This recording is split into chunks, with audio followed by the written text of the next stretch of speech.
Donc cette fois-ci, c'est pour faire une panne à dévers dans une toiture terrasse. On va prendre un exemple, ce chantier par exemple.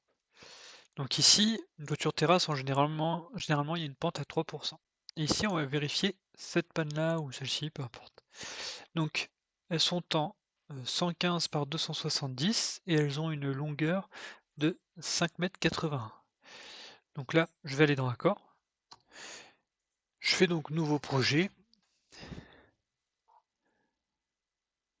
Voilà, donc l'intitulé du projet, tout ça, je peux le rentrer. Ce que j'aime bien rentrer quand même ici, c'est une localisation de base. Donc là, je vais mettre Felletin, hop, pour l'exercice. Ça me rentre l'altitude, la neige, c'est très bien.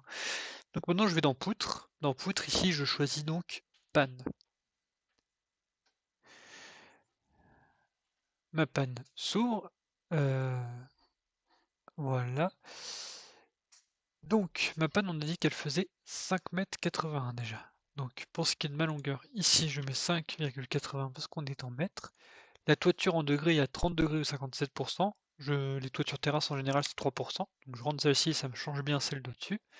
Mon anthrax ici, eh ben, je vais le chercher directement hop, sur mon dessin en faisant un petit calculage. Donc, 68 cm d'anthrax. Donc, je vais mettre 0,68. Et voilà. Ensuite, ma pente elle est mise et après c'est comme, n'importe quel bois, comme une solive par exemple, il n'y a plus qu'à faire ensuite, sa section. Donc c'était du 115-270 il me semble. Ouais, 115-270. Voilà, on est en C24 en général, ou sur des sections comme ça, on peut même mettre en lamellé-collé, hein.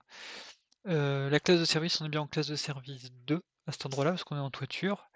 Je fais donc suivant. Ici au niveau de mes charges, et bah si j'ai pas créé de charge, je vais en chercher une pour l'exercice au hasard.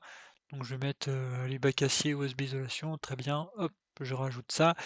Au niveau de ma charge d'entretien, on lui met une charge répartie parce qu'on est sur une toit terrasse, donc là il nous calcule automatiquement la charge répartie. Je fais suivant. Au niveau de mes charges de neige, soit j'en ai calculé une au préalable dans mes outils climatiques et je peux aller chercher la valeur, soit on lui met et puis il peut nous la trouver automatiquement. Et là, c'est ce qu'il a fait. Il l'a trouvé automatiquement.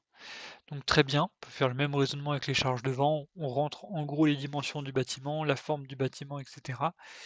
Et puis lui, il va nous calculer le vent automatiquement. Je fais suivant.